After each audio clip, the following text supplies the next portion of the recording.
Hello, everybody, and welcome to another episode of the Illinois Green Party series. I am your host, David Rich, and tonight we have a very special guest, Mark Bittner, who's a Green Party member. And thank you for coming on the show. It's always nice to have a comrade, if you will, not to get too weird, but he is running for an office of MWRD, which stands for Metropolitan Water Reclamation District of Greater Chicago.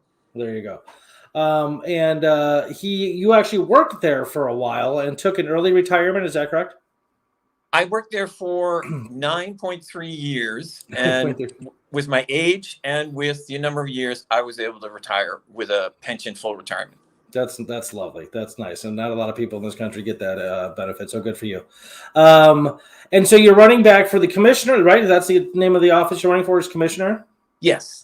Okay, so why don't we start from bare bones? Why don't you tell us what exactly the MWRD is, what it does, when it started, as much as you can tell us about that. MWRD has always been here. MWRD made the river go backwards. Really? Took all the waste and put it into the sanitary canal in Calumet and shuttled it down to the Mississippi. MWRD has 5 different plants in different areas around the Chicago area. We do, I think, 2.1 billion gallons a day. Whoa. And that involves waste streams from industry, waste streams from restaurants, waste streams from your house, stormwater resolutions, trying to mitigate stormwater problems and flooding, collection systems and industrial waste, monitoring manufacturers so that they control their industrial waste and dispose of it in a correct way. There's a fisheries department. It's almost 2,000 employees. It's like a small kind of invisible army that people don't know about. Yeah, no, it's one of those things I think most people just sort of don't understand or know about, because it's something you don't think about. You just sort of take for granted that your water goes down your drain and goes somewhere and somebody else will deal with it, and that's all there is to it.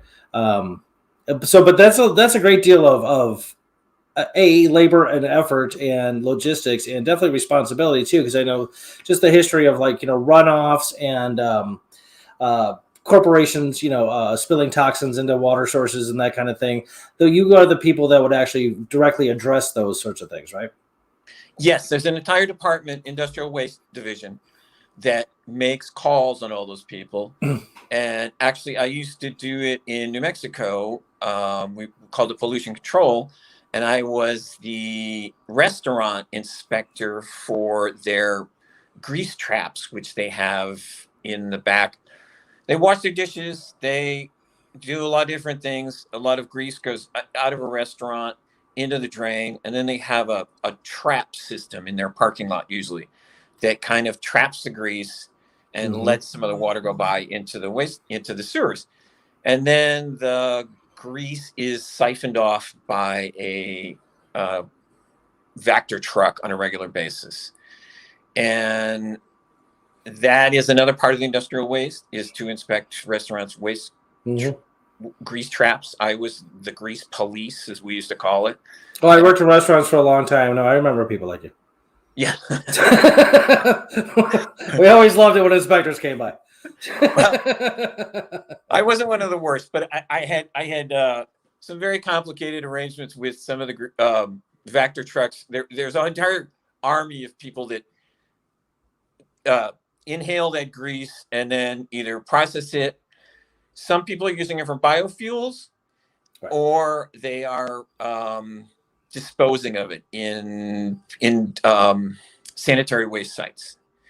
So it's a complicated arrangement, but it's something that needs to be checked on. I think we were checking on restaurants almost on a bi-monthly basis, because they usually had to have these traps drained at least on a monthly basis.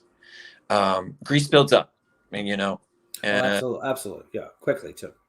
And the Fatbergs in London, they have lots of if the grease goes past it, it goes into the sewers, and then it kind of congeals with all the rest of the stuff in the sewers, and then becomes almost like this iceberg, and stops up the sewer. Yeah, it's exactly analogous to like how like heart attacks happen. Is that all this cholesterol builds up in your veins and causes some closure, and the blood can't get past. The same idea. That's awful. Yeah, because I mean, just cook a couple of hamburgers in a frying pan, leave the stove the pan on the stove till the next day, and see all the crap in there. That's 2 hamburgers. These guys are doing 50, 60, 100 hamburgers a night. So I mean, there's a lack about it that way. And there's certain restaurants that have more grease than others. Absolutely, of course.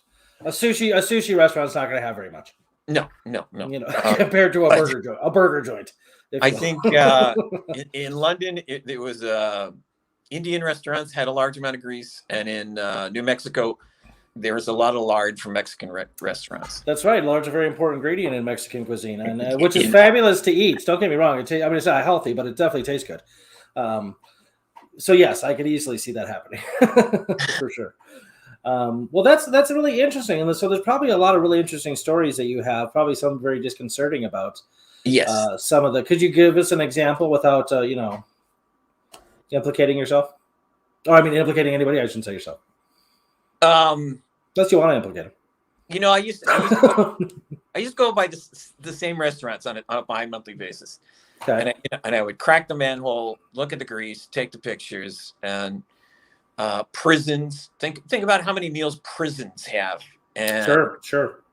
3 times a day, and how much grease they might produce, and larger institutions and actually universities. And universities have they have labs, and they have labs using all sorts of. There's labs using radioactive chemicals. There's labs using all kinds of reagents, and they're going down the drain, and they need nuclear. Sure, yeah.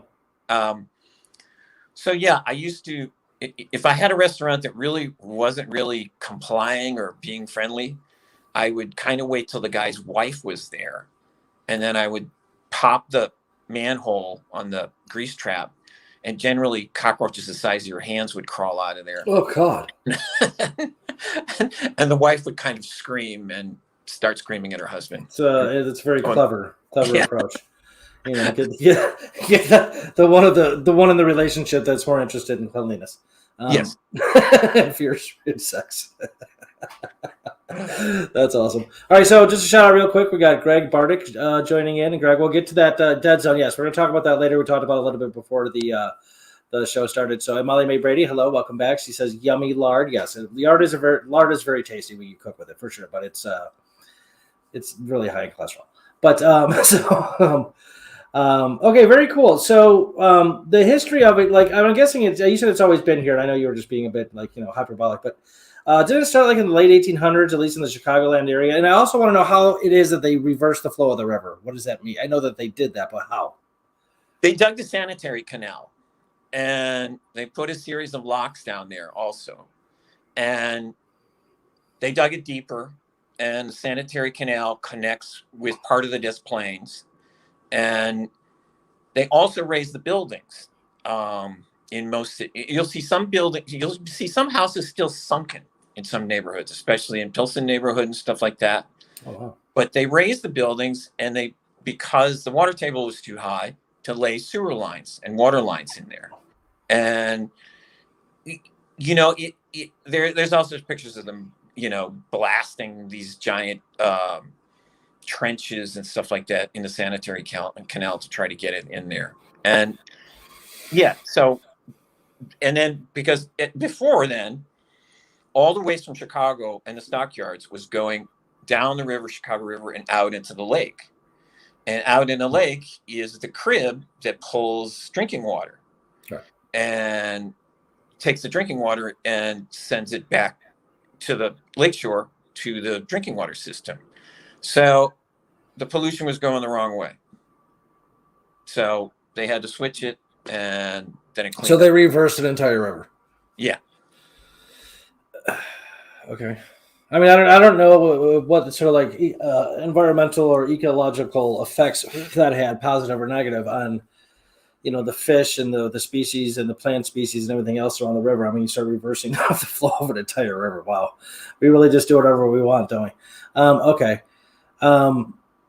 So I guess we can go from there. We can go to the Mississippi River and how this all drains out into the Mississippi River, which of course we know that the effect of the dead zone that Bartik is speaking of is that there is runoff from farms, industrial places, that kind of thing. That goes in the Mississippi River, flows down the Mississippi River, gathers in the Gulf of Mexico, and has created what is called the dead zone, which means that there are entire areas of the Gulf of Mexico that is just literally dead. Yes, and it's because eutrophication and the oxygen is gone. We suffocated things that live in water. That's awesome. Yeah. Okay.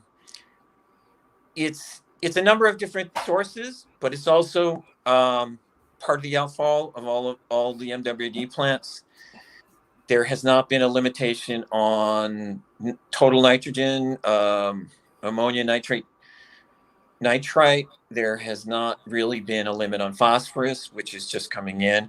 Phosphorus and nitrogen makes the algae grow, which eats all the oxygen, which makes the dead zone. Okay. And then the algae falls to the bottom and then creates more dead zone type of conditions. Sure. So within a lot of the states already have limits on these nutrients. Illinois has been a little bit slow, and within the next 2 years, there should be more limits on the nutrients that the MWD will have to follow. Good. Is that coming from the top down to you? Does MWRD regulate itself, or at least in part, or does everything come from the governor and the legislators? It's from two different sources. It's from the National Pollution Discharge and Elimination System, which is a federal organization, and it also comes from the Illinois Environmental Association. So it comes from both, and they both kind of follow the same limits. Okay, that makes sense. I think states usually follow federal guidelines and stop there. I mean, maybe some states keep going a little further, but as far as I know, Illinois' EPA its regulations are pretty much as consistent with the federal level, which could be good and could be bad sometimes. I know there's an ETO controversy going on with the Illinois EPA is allowing a certain level of ETOs to be leaked from ETO making places, like there's one in Gurnee, one in Waukegan, but there's other environmental science who are reading the data from the leakage and say this is way, way, way too much. So do you find stuff like that going on with the standards put on the MWRD, that they're just not good enough? Yes, and there's different things, and in the last couple of years, it's been the last year, microplastics and PFAS and PFOS, and there's a lot of research going on. They don't know what they're going to do to how to control that. What's the difficulty? I don't believe that scientists don't know how to fix it. Is it politics? No, it seems it's part of the process. When it all goes. Actually, Loyola were doing a study for the last 2 years on the outfall of the plant I was working at. I haven't gotten a hold of their study to see what they found, but somehow the microplastics they're small. They're the size of a pinhead. Yeah, And PFAS is from a bunch of different sources. And I just read a study 2 weeks ago where it said that in one part, there's PFAS and there's PFOS. And in one part of the process of usually wastewater plants, one of them will settle and the other one won't. It'll just keep going. And it goes all the way out through the out. The bacteria aren't fond of it. They won't eat it. Right. So then it just accumulates. Well, it goes out in regular batches to the outfall, which goes to the receiving stream, the river. And then down to the Gulf of Mexico. Yeah. Okay. That's unfortunate. Okay. Well, and with is you being a part of the Green Party and your knowledge of this, one of the reasons why you're running for that office, to help make greater positive changes? Yes. I mean, my idea is I would love the rivers to get clean enough so that I could swim in them, so that I could see a lot more fish in them. I mean, I walk across the Des Plaines River every day at different times of the day, and I always look for fish. And I've seen a couple of beavers last couple of years, a weird white floating snake, but the only fish I ever I see. wouldn't go near that, but go ahead. I actually checked it out. It's a pretty common snake. Oh, okay, good. But it was kind of strange. Yeah. I I used to do fly fishing in different areas Oh, of neat. Yeah. the United States, and in the summer when insects are around, you could see fish hitting. Yeah, hitting. absolutely. You can see the bloop, bloop, bloop. Yep, Yeah. I remember going fishing as a kid. Sure. Yeah, or you can see occasional a bunch of fish swimming back and forth or something like that. The only thing I've ever seen in this river are big, ugly white carp. I've got, in fact, tonight when I ran back over the river, I could hear owls hooting back and forth. Nice. And I've got herons that I can see on a regular basis. And there's 50 or 60 deer left and right up and down the Des Plaines River Trail.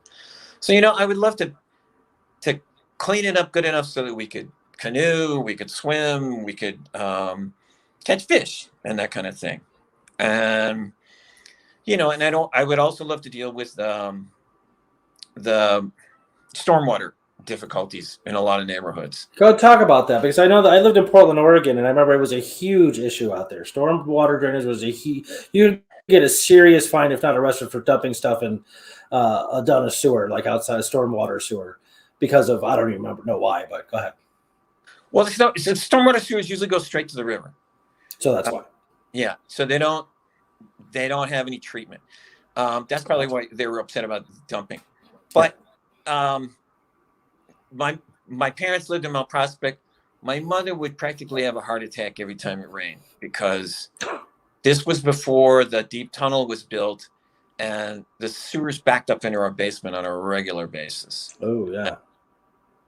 Because the rain and the stormwater system just couldn't take it. And there are different techniques that different towns are using, and different countries.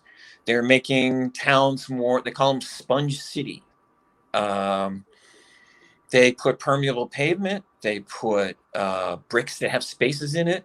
Park Ridge is building a parking lot. And actually, part of the forest preserve that I run over by Maine South, they put in the special bricks with spaces to let the water, it goes straight down instead of skating off and going into the stormwater system. And also rain barrels. You get rain barrels, then it doesn't skate right off and go into the stormwater system, which in turn doesn't make the river higher. And the river backs up down my street usually twice a year. It's 5 houses away, so I don't worry yet. But right. Yeah. There's always a 50-year flood, and there's always a 100-year flood. Right. Yeah. So the area I'm in, though, if it rains too much, it gets hit pretty hard. Like I think it was 4 years ago, we had serious flooding and just, millions of dollars of damage. And there was you could drive down the street, you see all the decayed and just ruined furniture like sitting outside ready to be taken. It was quite the sight. It was intriguing to see how much damage too much water can do if not channeled properly. Why do you think we have such difficulty with water in modern society? Like why do we not know how to channel it right? There's a lot of pavement issues where the water doesn't have anywhere to go, or they don't have containment ponds off of these giant paved issues, or the curbs are too high. It's just I'm not an engineer, but it's the amount it's the amount of water that hits and the speed of it and where it's supposed to go and how fast it can get there. And like I said, Philadelphia's done a lot of work. Philadelphia actually, if you put in permeable pavement bricks in your driveway or somewhere on get rid of the solid concrete, they'll give you $16 a square foot. They'll reimburse you. That's great. And Wilmette and Winnetka also have some sort of program, rain gardens.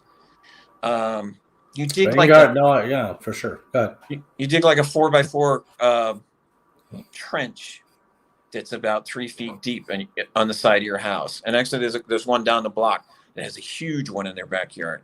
And so if your basement floods, you can pump it into that trench, and then it slowly percolates down to the ground. It doesn't go into the stormwater system. It doesn't go on the street. So that's another idea. Yeah, no, rain gardens are very potent things and very effective if done right. And it's not, you can get to a certain amount of flooding where rainwater or rain gardens don't do much, but for like an average type flooding, if you will, rain gardens can be very effective in trapping that stuff. And again, you can pump it out of your house into the garden, and it helps the garden grow. Rainwater is extremely potent, a good water. It's the best water you can have without, as long as you don't live in a place that has too much acid in the air. Rainwater has a full spectrum of nutrients for the soil, so it's a lot better than tap water, that's for sure, for your garden. So everybody should have a rain barrel. Yeah, I've got 5 of them. Yeah, that's great. It's fabulous. Where do you live? What town do you live in? I live in Des Plaines. You live in Des Plaines proper. Okay, gotcha. Yeah, okay, gotcha. 2 blocks from the river. Yeah, which is cool. There's a branch of the Des Plaines over right not far from me at all, maybe 15 minutes away. I used to hang out there quite a bit.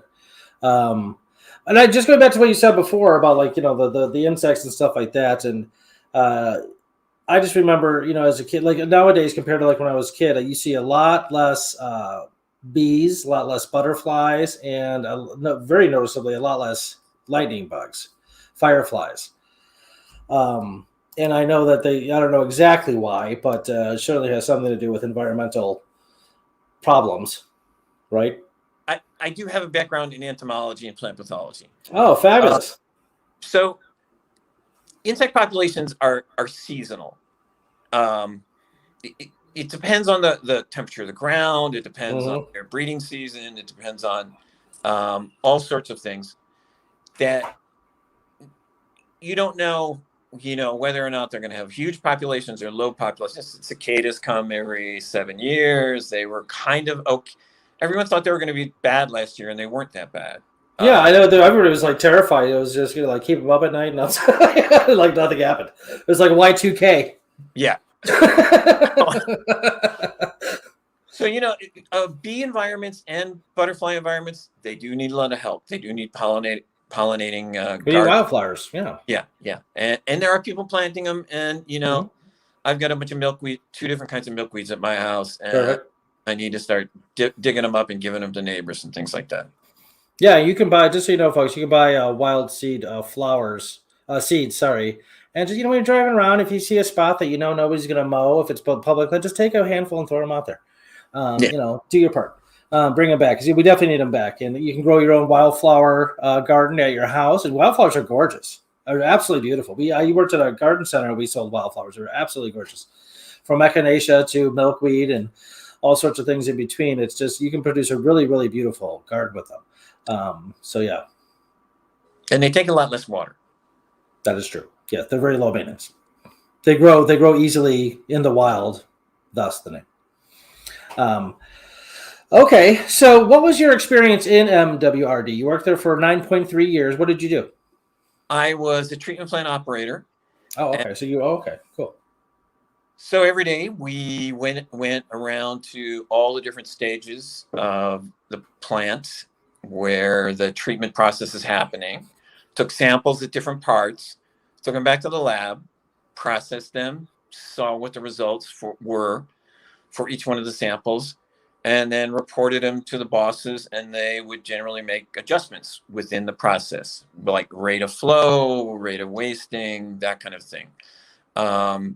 Because it's dependent upon if you have a dry summer, if you have a wet summer, if you have populations, if you have COVID, you don't have the same thing coming in to a waste treatment plant at all times. So you need to make adjustments for your bacterial microbiome and for everything else that's in there. Interesting. Yeah. Okay. And you because you specifically deal with the wasted water that's already been used in one way or another.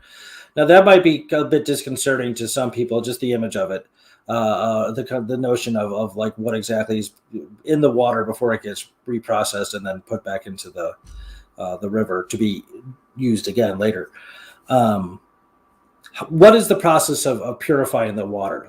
Just to satisfy us and help us understand that we're not drinking our own excrement or something weird like that. Different plants have different processes, but the basic activated sludge program is it comes in as raw, and then there's some these rakes that pull out all the plastic. And then I think I've seen those. Yeah, okay. There's these settling ponds that try to pull out all the gravel, grit, and coffee grounds and things like that. And then it goes to ours went straight to the aeration tanks, which are a process of 3 canals full of bacteria. And there are millions and millions of different kinds of bacteria. They will eat all the dissolved carbon, they refer to it, and they will eat it, and then they will eat each other, and then they will kind of settle out, and they become older, and they do different functions, and some of them will eat more nitrogen, some of them will sequester the phosphorus. They'll do all kinds of different things. And then after they go through these channels with this microbiome, they go to a clarifier, giant settling tank, and it goes in the middle of this clarifier. All the solids drop down to the bottom of this clarifier, all pulled out of the bottom, and that is the solids. And then the water goes over the top and over the outside edge, and that's the product water. And then the product water usually goes through a process and goes to chlorine and dechlorination, and then goes to the stream. Okay, so the chlorine is taken out because chlorine can kill a lot of good stuff in a natural setting for sure. Yeah, and there's a sulfide usually that takes the chlorine out, and there's monitors. There's limits for chlorine have become lower and lower over the years also, and testing for the chlorine, there's a chlorine season between April and October. Some of the streams, it only happened recently with Chicago River, that were previously classified as industrial. So the level of cleanliness and chlorine was not required because they were kind of, barge traffic. How clean does water have to be on barge traffic is what they thought. But 5 years ago, I think the Chicago River, they reclassified as recreational because there were a lot more canoes, a lot more kayaks and things like that. So it required the plant in Skokie is using UV bulbs to get rid of. There's still a couple of disease-causing organisms that'll come through at the end without chlorine, and they use a UV system which deactivates the disease organism, Cryptosporidium, Sure. cholera, and a couple of other ones. Mm-hmm. Yeah, okay. I remember those from my biology class. That's interesting. So they actually classify these different areas or different rivers depending on if it's industrial or residential usage. So residential would obviously mean a higher level of standards of cleanliness because people are directly involved in the water, whether it be through canoe or swimming or skiing or whatever else, wading around. But if it's merely a barge or just giant ships going through, then it's a different set of standards. Yeah. Okay. So I could see why an industry would want to do that, or a government, if you will, for the sake of production and industrialization. But it kind of bothers me that we still are stuck on this idea that if it doesn't affect us somehow, some way directly, it's okay. Whatever we do to it is fine, with no regard for the actual living species that are involved in there outside of human species, the fish, the plants, like these things are all important. There is a symbiotic relationship in nature. Everything is interconnected. So the massive sort of disregard for things because they don't directly affect human beings, I find to be a bit disconcerting, but that's where we're here now. Is any of those things kind of on your mind as a Green Party member? And is like when you get involved, are you going to be a rabble rouser? Are you going to raise some hell? What are you going to do? There are things that can be done, and there are coalitions that can be made. Good. And there is some, pressure that can be put here and there. But you organize people that have flooded basements. Make sure tell people, hey, this is your money. You're on your city bill. You're getting a charge usually for stormwater and a charge for sewer. So you're paying for it. You're stakeholders. This is your organization. You should be able to tell these people, what they want, what you want. Right. No, if you argue from money, then you're usually gonna win. So because it's just too important for people. So I get that. That's go ahead. Sorry. Yeah. No, that's what I was saying. Okay. Well, that's cool. Yeah. No, and I know the lady here who is the Fremont. What do you call it? Highway commissioner for Fremont District, and she was very insightful in telling me things about roads and the asphalt and stuff like that we use. Which is interesting, and she's not a Green Party member, but she's very, very oriented in that direction, very, very much so. And she said this basically the same thing. She's like, you got to, be able to figure out which battles you can go into and with a charge and, with a reasonable amount of expectation of winning. And when that it's just futile and there's nothing you can do about it. But she's made some changes, like, salt on the road. They added beet juice to the salts that go on the roads in the Chicagoland area because they know that salt is just destroying the soil in the areas around the roads. And beet juice raises the heat of the salt so you can use less salt. That kind of thing. So like that's very clever. That's very cool. So stuff like that needs to happen. But like ideally, we'd like to get rid of salt. She said that's just not happening. It's just it's not going to happen. Okay. So, not with the amount of ice that we have. Exactly. But the answer was back when somebody decided to settle here, instead of down south somewhere. Okay. So let's talk about you as a Green Party member. How long have you been in the Green Party, and why did you join in the first place? I was in the Green Party a couple of years ago, and then my membership lapsed, and I signed up my membership again.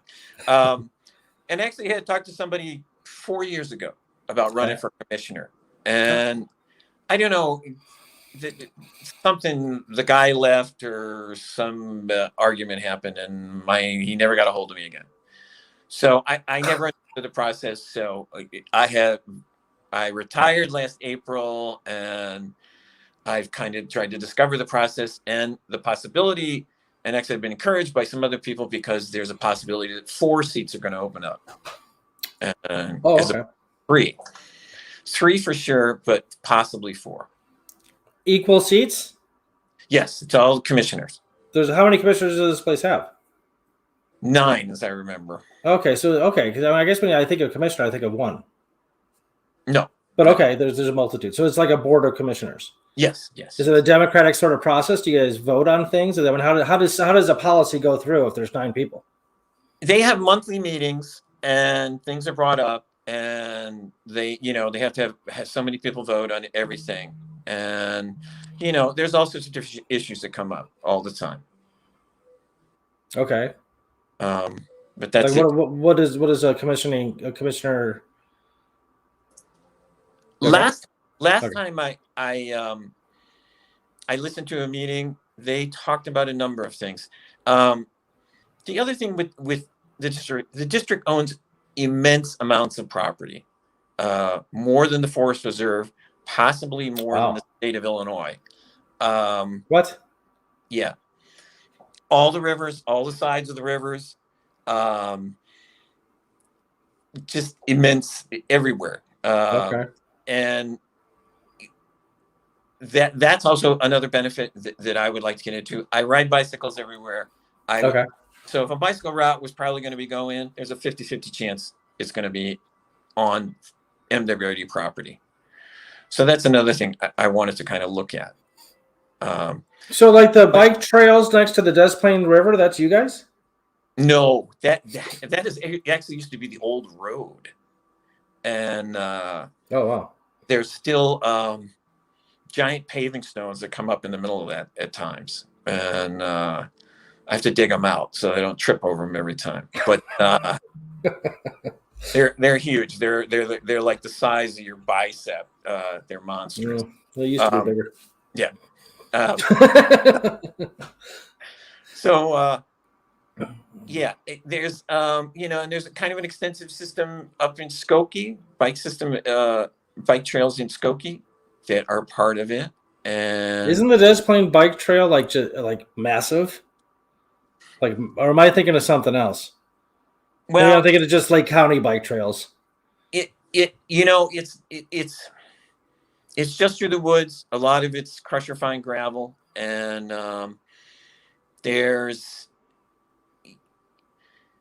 it goes quite a ways, and it connects with the county north of here.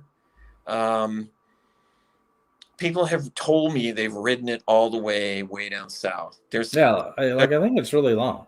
Yeah, there's kind of a questionable part when it crosses the tollway at Higgins up here.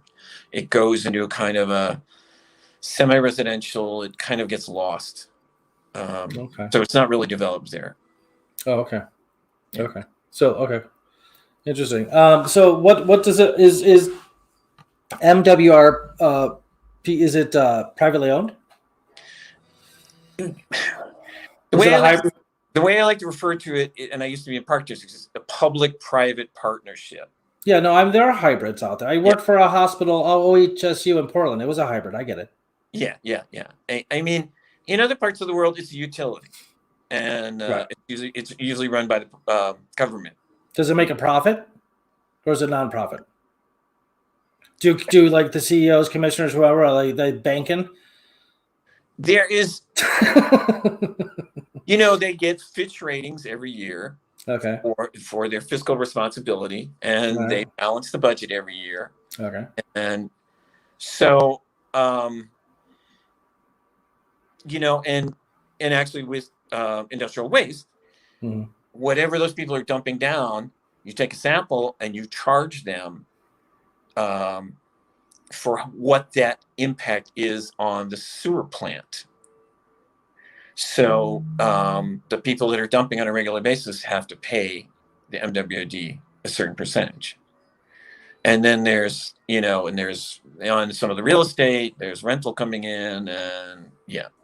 So you have like a pretty intense legal team. I'm guessing you do a lot of suing of corporations. I don't know much about the legal people, and sometimes I have wondered about them. Maybe the state sues them, and maybe I don't know. Maybe they defer it to the state. Say, hey, this is a problem. These guys keep doing it, but they keep ignoring our fines or paying them and not caring or whatever. I can't imagine. There has to be some sort of lawsuits against these people. Well, the Industrial Waste Division should, I don't know. When I was industrial waste in New Mexico, we used to call the codes department and, tell them, okay, you got to write them up for this, and they're doing this. It is a federal law that if they are violating that kind of thing, I am not exactly sure who goes after them and how they get fined. Right. That'd be interesting. I'd love to have somebody from the industrial waste department on the show. That'd be a fascinating conversation. Do you know, if is industrial waste, industrial dumping gone down, going up, plateaued? Like the Great Lakes had a lot of, like Erie used to literally, you could maybe this is just a myth, but like supposedly you could actually light it on fire in certain areas with like a lighter, because it was so bad. Now that might be an exaggeration, but I guess it was pretty bad. Go ahead. No, and in the last 2 years, they've had problem with a lot of dairies, farms, and wastewater dumping in, and there's algae that reproduce and get to a terrible point, and then they produce a something they expel in part of their biological process called a mycocystin, which makes the water undrinkable. So Lake Erie's had a bunch of boil water orders for a couple of weeks. And, just recently. See, it's okay. Yeah. I thought they made a lot of steps forward. Maybe they still did. I mean, it was just that bad that they still have boiling water orders. Hey, give me a minute. Let me get my cable. I'm seeing almost out of power. Oh, sure, no problem. Okay, so anyway, folks, you have a comment section over here on the right-hand side if you'd like to make any comments, ask any questions. Again, shout out to Greg and Molly. Thank you for joining us tonight. Having a conversation with Mark Bittner, a Green Party member and current candidate for the MWRP Commissioner office, which is very cool, and hopefully you win. So I think we need a lot of help with this stuff, so. Okay, there we go. All right, good. All right, where were we? Do you remember?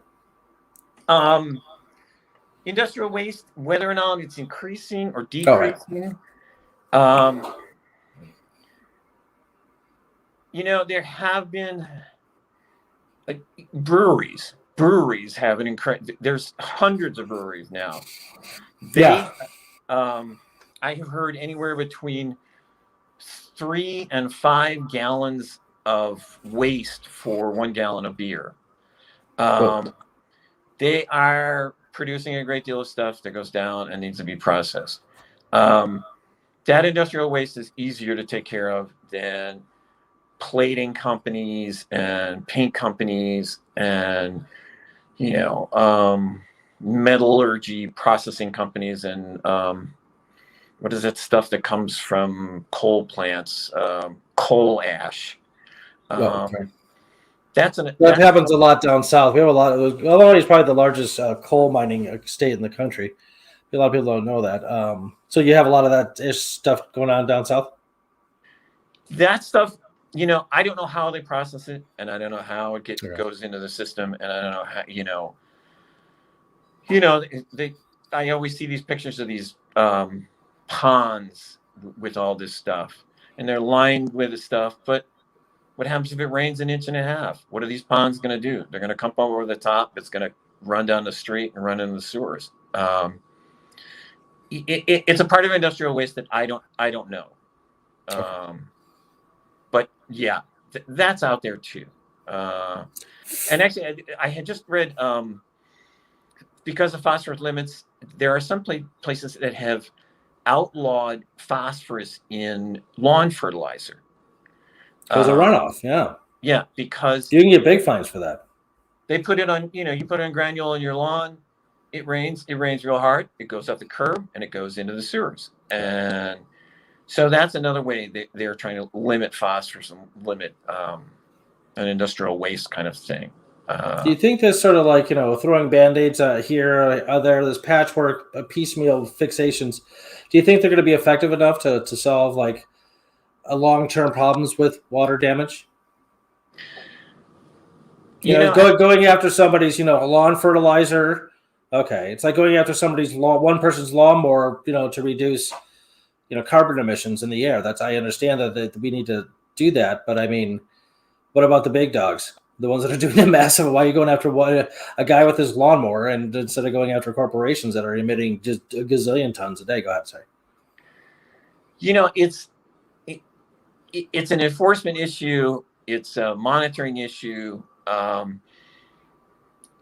Who goes after what, where, what percentage. I mean, sometimes you can tag these pollutants to see where they're coming from. You can look at see exactly where this one came from, and then you can go after them for that reason. But the phosphorus in lawn fertilizers, and actually golf courses have not had a good time in a long. They're closing down golf courses left and right, so golf courses aren't really the problem. And the other thing is, my mother's side was farmers. They're not going to throw fertilizer in the river. Fertilizer is expensive, and especially phosphorus. Phosphorus has gone up some phenomenal amount in the last year. Synthetic phosphorus, because I mean, you have the NPK formula that you see on all fertilizers. You know, the nitrogen, phosphorus, and potassium. These all have different. These are macronutrients for most, if not all, plants. You have to have them. Yes. Okay. But phosphorus either comes from a rock source, or actually, our sticking plant has a process that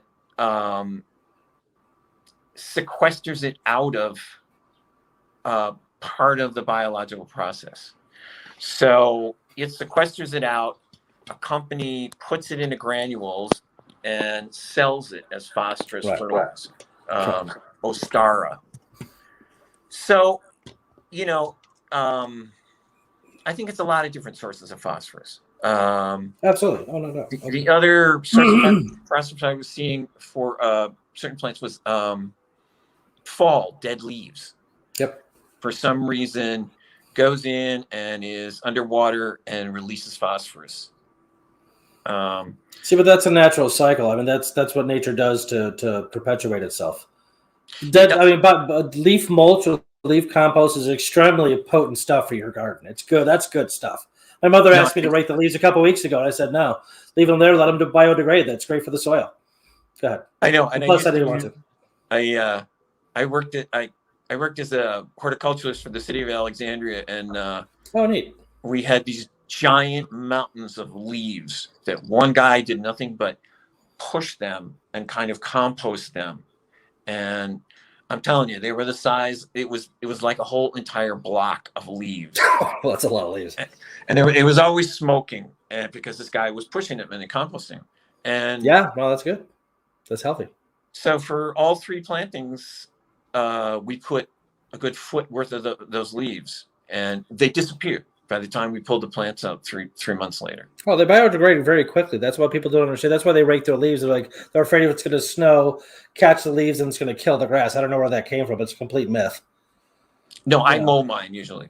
You mow it so it breaks it up so it biodegrades even faster. Absolutely. That's a great thing. I'm also certified in horticulture, by the way, so that's really cool. Okay.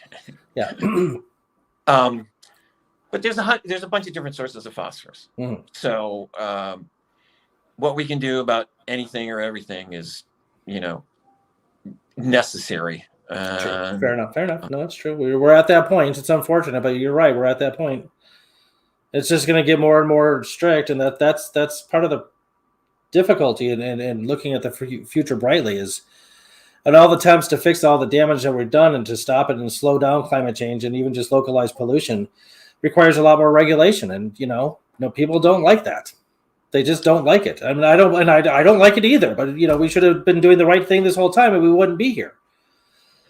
No, going to carbon zero in a lot of there are some wastewater plants that have been a little more progressive, and there are some of them have banks of solar panels. Power for to run a wastewater plant is 30-40% of the budget, and because you're running giant pumps, that's a lot of technology. Yeah, that makes sense. You're also running giant blowers to aerate the microbes in all the channels, and sure. It's a lot of power. Some companies have started to process their methane that is coming off their digesters, which is you take the solids out of the end and you put them in these giant tanks, and there's another set of bacteria, and you kind of stir them about, and they release methane. And then you take the methane, you clean it up, you run it through a generator, and you produce your own electricity. And so fantastic. That's a beautiful system. And that's catching on in different places because of the cost of power. And in fact, I read one article that said that these guys produced so much power, they had to put in new switches because they couldn't use it all. And so they had to send 40% of it back down the line to the power company. Well, good. Allocate it back to the power company and lower our utility bills. I mean, that's a brilliant idea. And actually, as I read Wall Street, there are a lot of people that will green energy, if you can source green energy, you can get green energy credits. You can get carbon credits for it too. Yeah. And I just put in last year solar panels on my garage, and Oh, neat. I get a certain percentage. There are some days when the sun is shining and I'm not using it, and so it's going back to ComEd, and then they're taking it and using it for something. So may I ask how percentage-wise how much that's lowered your electric bill? At least ish. It has, I would say it has lowered it probably. Well, I can't say it because I just also decarbonized my HVAC and got an electric air conditioning heating system. So I'm not running. I didn't realize HVACs were carbon based. Well, if you're running a gas furnace, you're producing carbon. Gotcha. Okay, I gotcha. So I went electrical that way. I haven't looked at a whole year to see what percent is getting off it. I wish it was huge, and I wish my meter was running backwards, but that doesn't happen. Well, I heard it takes time for it to kind of, for some reason. We had a solar panel guy on here before, and he'd explain the whole thing to me. Not that I can remember any of it, but I don't know. Yeah, 10 to 15 years, I think is a comeback time. Right, exactly. But go ahead. At the same time, if the rates get more expensive, then it offsets it. Who cares?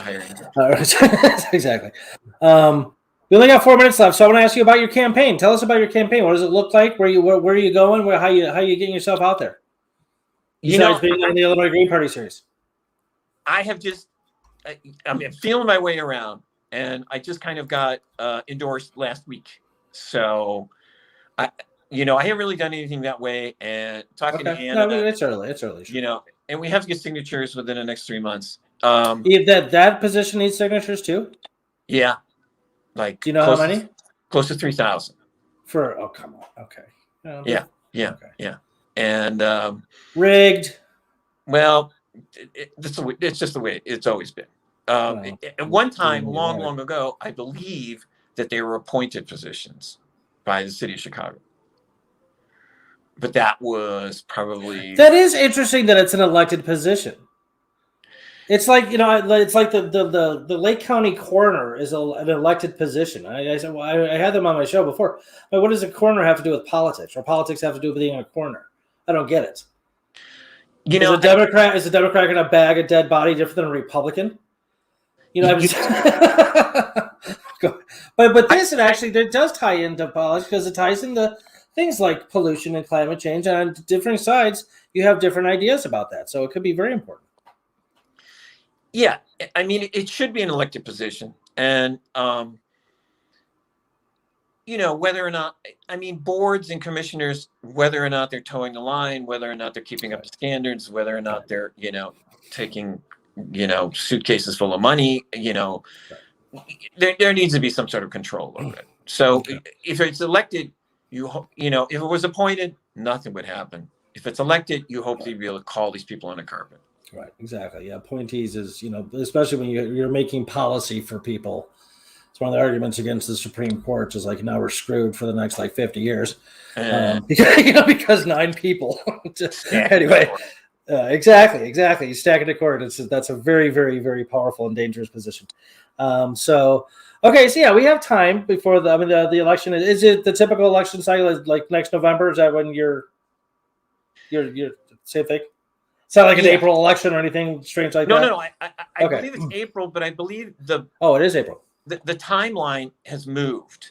And because I originally contacted the Cook County Board of Elections to see, what was due when and all that kind of thing. And they said, we're not going to make a decision until January kind of thing. And so I am not 100% sure. I need to put all this stuff on a calendar. Right. You have some time for sure. So we only have less than a minute left. We're just a little bit early, so I can replay this back on Thursday. Okay. Mark Bittner, thank you so much for coming on the show. This is great. We're definitely going to have you back on again closer to Election Day, in the throes of your campaign, just to get an update on what's going on and see how we can here at the Illinois Green Party Series help you out, even if it's just to give you a little more face time to get out to other Green Party members in the area and that kind of thing, and then they can tell their friends and they tell their friends and so on and so on. Are you competing against anybody? Are you competing against anybody, or is this? There's a slate that will be on the Democratic Party. I don't believe that the Republicans are going to put any people up this year. I spoke with some in Park Ridge, and I think the Republican Party is kind of in a little chaotic position this year. Definitely on the federal level. I don't know about this level of politics, but at the federal level, they are just, this is what a nightmare. So anyway, it's 7:55. We got to call it. Again, Mark Bittner, thank you very much. Green Party member, Thank you, Dave. running for commissioner of MWRP. Good luck to you. And again, if we can be any help here at the Illinois Green Party Series, please let us know. Okay, so very cool. All right. Thank you, everybody, for tuning into the Illinois Green Party Series. I'm your host, David Rich. Till next time, be good, be green.